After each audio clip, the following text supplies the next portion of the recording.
दोस्तों नमस्कार। H TET P Y Q series में आप सभी का हार्दिक स्वागत और अभिनंदन है। दोस्तों आज की इस कक्षा में हम 2019 का पेपर हल करेंगे। पीजीटी और टीजीटी का हम कर चुके हैं और आज रहेगा लेवल 1 पीआरटी का। उसमें हिंदी पार्ट जो कॉमन आता है 15 नंबर का वो, और हरियाणा जीके के 10 प्रश्न आते हैं वो, इनको हल करेंगे। तो आइए शुरू करते हैं। पहला प्रश्न हमारे सामने क्या है? अनेकार्थक शब्द के अर्थ समूह की दृष्टि से कौन सा विकल्प संगत नहीं है? अनेकार्थी पूछा इसने और जो ठीक नहीं है वो बताना है। रीत का इसने बताया, आदित्य, ऋतु और सत्य। आदित्य नहीं होता, ऋतु भी नहीं होता, इसका सत्य तो होता है, रीत का सत्य तो होता है, तो ये गलत है, इसमें असंगत है। बाकी और आगे देखते हैं। एरावत, इंद्र का हाथी, हाँ होता है। एक नाग जाति का नाम, ये भी होता है एरावत। विद्युत, मेघ, यानी कि जो बादलों वाली जो आसमानी जो बिजली होती है वो, तो ये भी होती है। तो इसमें ये भी सही है, इसमें ये दो गलत थे। आगे देखो। ऋषभ, बैल होता है श्रेष्ठ, संगीत के सात स्वरों में दूसरा, संगीत के सात स्वर होते हैं उनमें दूसरा, और एक जैसे तार सप्तक, ये संगीत के स्वर होते हैं, तो ये भी सही है। ओघ, ढेर, प्रवाह, बाढ़, ये भी सही है, तो इसमें यही गलत है। इसके रीत के होते हैं लगभग, ये मान के चलो कि एक तो रीत का मोक्ष हो जाएगा, और रीत का होता है एक यज्ञ भी होता है, हवन यज्ञ, और सत्य तो इसमें दे ही रखा है, और एक होता है शायद कर्मों का फल, कर्म फल कह लो, वो भी रीत का होता है, अनेकार्थी। तो ये गलत हो जाएगा, इसमें ऑप्शन नंबर ए सही आंसर है इसका। अगला प्रश्न देखो। अव्ययभाव समास का उदाहरण नहीं है। द्वार द्वार ये है, जैसे घर घर, हाथों हाथ, दिन दिन, ये सभी अव्ययभाव समास के उदाहरण हैं। आजकल, आजकल, आजकल नहीं है, आजकल द्वंद्व समास का उदाहरण है, आज और कल। कुशलता पूर्वक, ये भी अव्ययभाव समास का उदाहरण है, पूर्वक ये आ गया। कई बार कई शब्दों के जो है ना के साथ जो अव्यय है वो बाद में भी आ जाता है, ज़रूरी नहीं है कि पहले ही आए। हाथों हाथ, ये भी अव्ययभाव समास का उदाहरण है, हाथ ही हाथ। तो कौन सा हो जाएगा? इसका ऑप्शन नंबर 2 सही हो जाएगा। ये अव्ययभाव का नहीं है, ये द्वंद्व समास का उदाहरण है। अगला प्रश्न देखिए, क्या पूछा इसने? निम्नलिखित में से अतिथि शब्द का सही विलोम शब्द बताइए। अतिथि का विलोम शब्द पूछा इसने। आतिथ्य, आतिथ्य नहीं होता, आतिथ्य तो विशेषण बन गया, यानी कि किस प्रकार से उसकी मतलब अतिथि का सत्कार किया, कैसा था, वो होता आतिथ्य। अनातिथि ये भी नहीं है, उलझाने की कोशिश कर रखी इसने। आतिथ्य, आतिथ्य हो जाएगा, आतिथ्य, ये होता है। अतिथि तो मेहमान होता है, और आतिथ्य होता है मेहमान नवाजी करने वाला, यानी कि मेहमान की सेवा शुश्रूषा करने वाला, आओ भगत करने वाला, वो होता है आतिथ्य। तो इसका यही ऑप्शन हो जाएगा सही विलोम शब्द, सतिथि। ये सतिथि और अनातिथि यहाँ पे उलझाने की इसने कोशिश की है, तो ये नहीं होते, आतिथ्य हो जाएगा इसका। ऑप्शन नंबर 3 सही हो जाएगा इस आंसर, इसका आंसर। अगला प्रश्न देखिए हमारे पास क्या है हमारे सामने। निम्नलिखित में से भावाचक शब्द छांटिए। भावाचक शब्द का मतलब भावाचक संज्ञा ही पूछा इसने। तो युवक, तो युवक तो जातिवाचक संज्ञा है, नहीं बनेगी। चिकित्सक, चिकित्सक जिसको डॉक्टर बोलते हैं, ये भी नहीं है, ये भी जातिवाचक संज्ञा में आ गया, गलत। किसानी, किसानी, हाँ ये हो जाएगा भाई, किसान से, किसान जातिवाचक है और किसान से बना भाववाचक किसानी, ये सही है। ज्ञानी, ज्ञानी ये तो विशेषण के रूप में दे दिया इसने, ठीक है ना। तो ये क्या हो गया, क्या है ये, ऑप्शन नंबर 3 इसका सही हो जाएगा। 34 का किसानी ये भाववाचक संज्ञा में आएगा। आगे देखो, किस शब्द में परा उपसर्ग का प्रयोग नहीं हुआ है। परा का नहीं हुआ है, तो देखो कौन से में नहीं हुआ है। पराजय इसमें हुआ है, बिल्कुल। परा और जय। प्राश्रित, प्राश्रित इसमें नहीं हुआ। पर और आश्रित इसमें पर उपसर्ग का हुआ है। ऑप्शन नंबर यही हो जाएगा। बाकी अगले देखते हैं। पराभव, पराभव इसमें भी हुआ है। पराकाष्ठा, पराकाष्ठा इसमें भी है। तो ऑप्शन नंबर 2 सही हो जाएगा इसका। इसमें पर उपसर्ग का प्रयोग हुआ है, परा का नहीं हुआ है। आगे देखो, निम्नलिखित शब्द युग्मों में गलत अर्थ वाले विकल्प का चयन कीजिए। जिनके जो गलत होते हैं, गलत हैं, वो बताने हैं। तो देखो क्या दे रखा है, अविरोध अवरोध। अविरोध का तो मतलब इसने क्या बताया कि विरोध रहित, हाँ ये सही होता है, ऐसा ही होता है।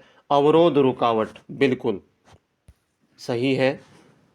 अगध अंगद, अगध का बताया इसने रोगी, अगध का रोगी, अगध का रोगी नहीं होता भाई, अगध का रोगी नहीं होता। अगध का तो स्वस्थ होता है, स्वस्थ, ठीक ठाक, बिल्कुल। और एक अगध का मतलब औषधि भी होता है, औषधि। तो ये गलत है इसमें। अगला देखो, अंगद, अंगद बाली पुत्र, हाँ ये सही हो जाएगा, ये ठीक दे रखा है, लेकिन ये गलत है इसमें। अगला देखो ऑप्शन क्या, अनंग अशरीर और अनग बिना नग का, ये भी सही है। उभय दोनों होता है और अभय दिया इसे निर्विघ्न, ये भी दोनों सही हैं। तो इसमें ऑप्शन नंबर 2 सही हो जाएगा, क्योंकि इसमें अगध का गलत दे रखा है। अगध का रोगी नहीं होता, अगध का स्वस्थ होता है। तो ऑप्शन नंबर 2 सही हो जाएगा इसका। अगला प्रश्न देखिए, हमारे सामने किस रूप में प्रकट हुआ। निम्नलिखित में से किस व्यंजन का उच्चारण दंत्य नहीं है। देखो उच्चारण स्थान से बहुत बार प्रश्न पूछा गया है। तो व्यंजन का उच्चारण स्थान दंत्य नहीं है, दांतों से जिसका उच्चारण नहीं है, कौन सा है वो। तो मैंने जब करवाए उच्चारण स्थान तब एक सूत्र बताया था, कौन सा, दंत का, कि सतला, सतला, से रे वाला से, तय से तय वर्ग कंप्लीट, तय वर्ग का मतलब तय थ द धन, और ला से लय, सतला दंत, सतला दंत, ये सूत्र बताया था मैंने। तो इसमें देखो कौन सा नहीं है, तय भी है इसमें, बिल्कुल है। थ भी आ जाएगा क्योंकि तय वर्ग में आता है। लय भी है, श नहीं है, श, सलगम वाला श, सलगम वाला श किस में आ जाएगा, तालु में आ जाएगा, ये तालु में। और तालु का सूत्र क्या बताया था, जिन साथियों ने उच्चारण स्थान का जो देखा था कि जो क्लास देखी थी उनको पता होगा, इसका था इचुईसा तालु, इचुईसा तालु। ई से दोनों ई छोटी बड़ी, चू से च वर्ग कंप्लीट, ये से ये, और शा से सलगम वाला से। गजब की ट्रिक बना रखी है मैंने, जिस साथी ने नहीं देखी है वो उच्चारण स्थान की वो चैनल पे जाके देख सकते हैं। आगे देखो, तो इसका कौन सा हो जाएगा, से गलत हो जाएगा इसका, तो यही सही है, ऑप्शन नंबर 4। संधि की दृष्टि से असंगत चुनिए। असंगत पूछा इसने, अब देखो, खग प्लस ईस, खग प्लस ईस खगेश, बिल्कुल सही है, गुण संधि में आ गया ये, गुण संधि का एग्जाम्पल दिया। वी प्लस अभिचारी, इसने दिया व्याभिचारी, व्याभिचारी नहीं बनेगा, व्यभिचारी बनेगा, व्यभिचारी, क्योंकि यहाँ ये होता वी प्लस आभिचारी, तो ये होता, और वैसे व्याभिचारी कोई होता भी नहीं है, व्यभिचारी होता है ये, ठीक है ना। तो यही गलत है इसमें। आगे देखते हैं, देवी प्लस एकता, देव्यकता, ये भी सही है, ये यण संधि में आ गया। धातु प्लस इक, धात्विक, ये भी सही है, ये भी यण संधि में आ गया। तो ऑप्शन नंबर कौन सा हो जाएगा? 2 सही हो जाएगा, क्योंकि ये असंगत है। आगे देखो, किस विकल्प में अनुपसर्ग का प्रयोग हुआ है? अनु का पूछा इसने, तो देखो अनु, अन्वेषक, अन्वेषक में तो अनु का हुआ है, कैसे हुआ? अनु प्लस एषक, और यण संधि का एग्जाम्पल है ये, अनु प्लस एषक अन्वेषक, अनु प्लस एषण अन्वेषण, इस प्रकार से।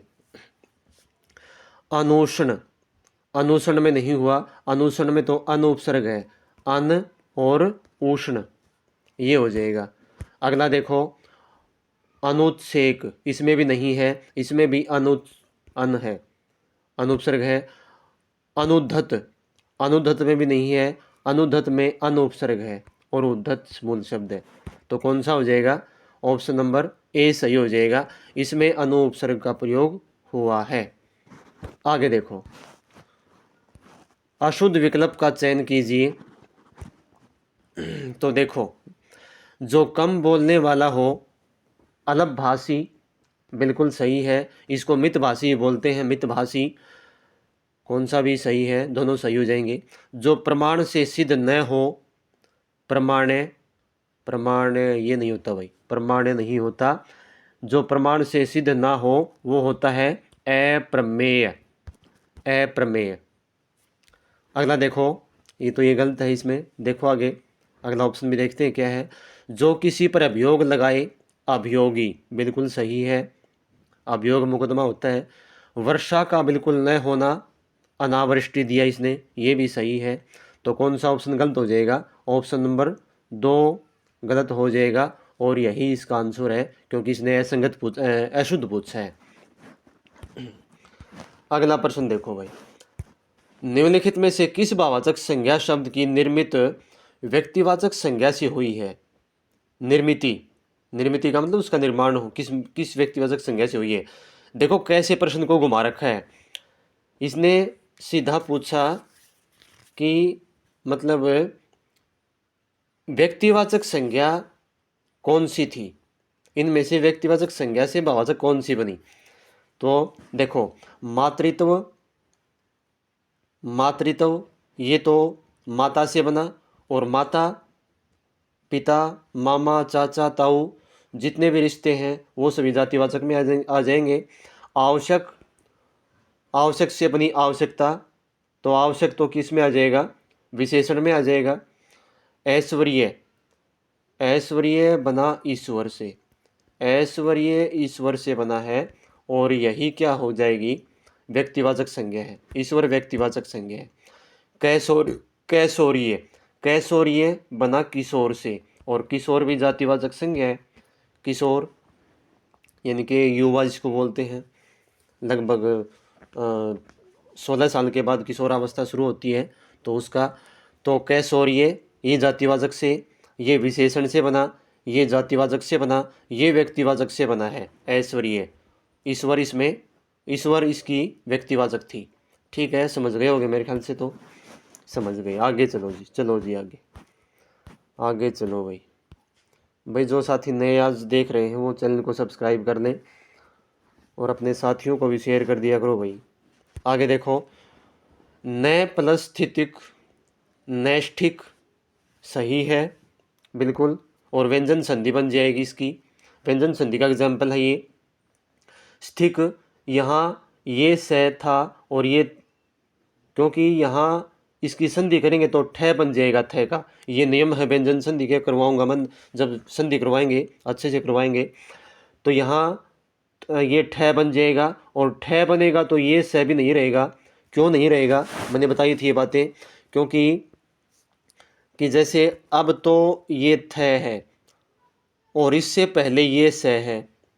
अब ये स क्यों था? इससे पहले थ किसका उच्चारण, थ का उच्चारण स्थान क्या है? थ का है दंत, ठीक है, और दंत है, तो इस जो स आएगा इससे पहले वो भी दंत वाला ही, दंत से उच्चारित स आएगा। तो रे वाला स दंत से उच्चारित है। अब देखो इसकी जब संधि करेंगे तो ये नैष्ठिक बन जाएगा। अब नैष्ठिक ठे बना तो ठे किससे उच्चारित है? ठे है मूर्धा से उच्चारित। अब मूर्धा से उच्चारित कौन सा स है? तो ये पै वाला स है। मैंने सूत्र बताया था कि रिष्टुरा मूर्धा, री से री, ये वाला सूत्र था। फिर बताऊं एक बार आपको, रिष्टुरा मूर्धा, रिष्टुरा मूर्धा कैसे? री से री, से पै वाला से, टू से टे वर्ग कंप्लीट और रा से रे। ये सभी वर्ण किससे उच्चारित हैं? मूर्धा से उच्चारित है। तो कौन क्या हो जाएगा? नैष्ठिक, ये सही है। व्यंजन संधि है। विषाद, वी प्लस साद, विषाद, ये भी सही है। सु प्लस स्मिता, सुस्मिता, ये भी सही है। व्यंजन संधि के एग्जाम्पल हैं ये सारे। नि प्लस सन, निह प्लस सन, निह प्लस सन, ये गलत है क्योंकि ये सभी किसके हैं? व्यंजन संधि के हैं। और ये यहाँ दे दिया विसर्ग संधि का। कैसे भी कर लो, यदि ये निषण बनता यहाँ पे, ये विसर्ग हटाते ही, ये विसर्ग ना होते तो, और यदि विसर्ग के साथ संधि करेंगे इसकी, तो विसर्ग के साथ संधि करेंगे तो कौन सा बन जाएगा? निशन, निशन बन जाएगा ये। ठीक है ना? आगे देखो, तो इसका आंसर कौन सा हो जाएगा? इसका आंसर 4 हो जाएगा। आगे देखो,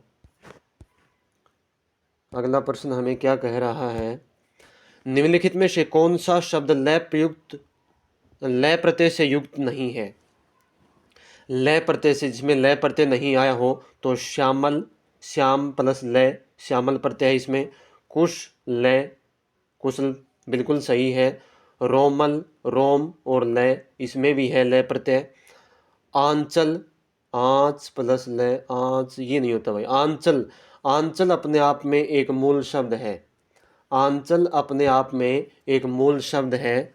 यही इसका आंसर हो जाएगा ऑप्शन नंबर 4। आगे देखो, वार्तनिक दृष्टि से अशुद्ध विकल्प चुनिए। तो अशुद्ध पूछ रखा है इसने तो देखो कौन सा होना चाहिए? धोबिन, बिल्कुल सही है, ऐसे ये लिखते हैं। पक्षीगण, पक्षीगण, मात्रा बड़ी पक्षी को, बिल्कुल गलत, क्योंकि कल ही इसका जिक्र हुआ था। क्योंकि जैसे पक्षीगण लिखेंगे तो मात्रा छोटी हो जाएगी, और पक्षीगण, और पक्षी लिखेंगे अकेला तो पक्षी में मात्रा बड़ी हो जाएगी, ये ध्यान रखना है। स्वामी भक्त, ये भी सही है। देखो इसमें इस जैसा ये भी, मैं को छोटी मात्रा हुई है, आई हुई है, और यदि स्वामी अकेला लिखेंगे तो यहाँ मात्रा बड़ी हो जाएगी। अगुणी, ये भी सही है, ये भी सही है, ये गलत है। तो ऑप्शन नंबर 2 सही हो जाएगा इसका। निम्नलिखित में से प्रारब्ध का विलोम शब्द है। प्रारब्ध, तो देखो कौन सा है? प्रारब्ध का मतलब होता है शुरू करना, तो अनारब्ध यही हो जाएगा इसका। अनारब्ध यही हो जाएगा इसका विलोम शब्द। आरब्ध भी नहीं होता। आरब्ध तो इसका पर्यायवाची दे दिया। पुरुष बिल्कुल और कहीं से दे दिया। उपलब्ध भी नहीं होता। इसका क्या हो जाएगा? ऑप्शन नंबर 1 हो जाएगा। आगे देखो, हाँ इतने ही, हाँ तो हिंदी के तो यही थे भाई। हरियाणा जीके की ओर देखो, आज हरियाणा जीके की ओर देखो। 81 से स्टार्ट है शायद, 81। हाँ देखो भाई, तिलियार झील कहाँ है? तिलियार झील गुरुग्राम दिया इसने आंसर, ऑप्शन रोहतक दिया, जींद, फरीदाबाद। तो तिलियार झील कहाँ है? रोहतक में है, फेमस है भाई ये। हरियाणा साहित्य अकादमी की पत्रिका है। हरियाणा साहित्य अकादमी की पत्रिका तो हरिगंधा, कई बार पूछा जा चुका ये भी। हरिगंधा है ये। हरियाणा संवाद भी नहीं, संदेश भी नहीं है, पंजन्य भी ये नहीं। तो ऑप्शन नंबर कौन सा हो जाएगा? ऑप्शन नंबर ए सही हो जाएगा इसका। हरियाणा साहित्य अकादमी पत्रिका हरिगंधा। अभी हाल में तिरुपति बालाजी मंदिर कहाँ बनाया गया है? हाल ही में नहीं भाई, ये तो 2019 का है। कभी ये सोचो कि अभी बनाया गया है, तो अब तो आएगा ना। तो ये पूछेंगे कि हरियाणा में तिरुपति बालाजी मंदिर कहाँ है? तो ये कुरुक्षेत्र में बनाया गया था। ये कुरुक्षेत्र में है, गुरुग्राम अम्बाला इसमें नहीं है। ध्यान रखना इसका। नाहर वन्यजीव अभयारण्य कहाँ स्थित है? तो नाहर वन्यजीव अभयारण्य ये रेवाड़ी में स्थित रहेगा। अम्बाला, यमुनानगर, सोनीपत इनमें नहीं है। अगला प्रश्न देखो, साहिबी नदी निम्नलिखित में से किस जिले में नहीं बहती? रोहतक, रेवाड़ी, झज्जर, गुरुग्राम। तो कौन से में नहीं बहती? इसमें रोहतक में नहीं बहती, तो ऑप्शन नंबर 1 सही हो जाएगा इसका। बाकी तीनों में बहती है ये। हरियाणा के प्रथम गैर कांग्रेसी मुख्यमंत्री कौन थे? यानी कि पहले मुख्यमंत्री जो कांग्रेस से नहीं थे वो कौन थे? चौधरी देवीलाल, चौधरी बंसीलाल, राव वीरेंद्र सिंह और भगवत दयाल शर्मा। तो कौन था इसमें? राव वीरेंद्र सिंह जो थे वो हरियाणा के प्रथम गैर कांग्रेसी मुख्यमंत्री बने थे। अगला देखो, हरियाणा की 13वीं विधानसभा के अध्यक्ष कौन थे? विधानसभा के अध्यक्ष तो संतोष यादव, कंवरपाल, अभय सिंह, अमल खट्टर यानी कि मनोहर लाल खट्टर। तो कौन थे इसमें? कंवरपाल जो थे वो विधानसभा के 13वीं के अध्यक्ष थे। ऑप्शन नंबर 2 सही हो जाएगा। सुल्तानपुर नेशनल पार्क के बारे में कथनों पर विचार कीजिए। तो देखो, इसे वर्ष 1991 में राष्ट्रीय उद्यान के रूप में क्रमोन्नत किया गया। क्रमोन्नत होता है अपग्रेड करना। हाँ, तो ये किया गया था 1991 में किया गया था इसको। यह अपने प्रवासी पक्षियों के लिए प्रसिद्ध है। हाँ, ये भी है बिल्कुल। यहाँ से जो है ना और दूसरे देश से पक्षी आते हैं सर्दियों में, साइबेरिया वगैरह से यहाँ पे आते हैं। तो कौन से हो जाएगा इसका? देखो इसमें क्या पूछ रखा, केवल एक ए सत्य है? नहीं, दोनों ही सत्य हैं। बी सत्य है? नहीं, न तो ए सत्य है न बी, ए और बी दोनों सत्य हैं। ये ऑप्शन नंबर 4 सही हो जाएगा इसका। दोनों ही ए और बी सत्य हैं इसमें। आगे देखिए, सुमिलित करने हैं ये। शेख चिल्ली का मकबरा थानेसर, हाँ बिल्कुल सही है। गुजरी महल हिसार में है, हाँ बिल्कुल सही है। इब्राहिम लोदी का मकबरा पानीपत में, बिल्कुल सही। शीश महल फरुखनगर, ये भी सही।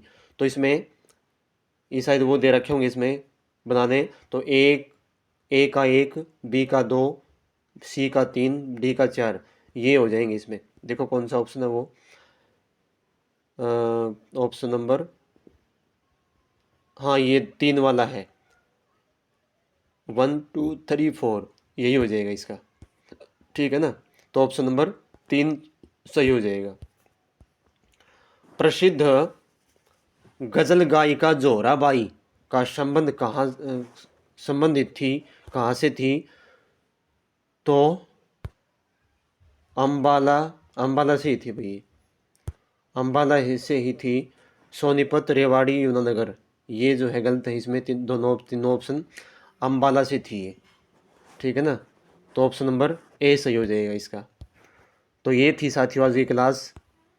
उम्मीद करता हूँ कि कुछ न कुछ सीखने को मिलता होगा यहाँ से, इस सीरीज़ से। साथ में हरियाणा जीके के प्रश्न करवा रहे हैं और करवाते रहेंगे पेपर तक, और 3-4 सालों के करवा देंगे पीछे के। तो जुड़े रहिए हमारे साथ और अपने साथियों को भी जोड़िए। धन्यवाद। जय हिंद, जय भारत।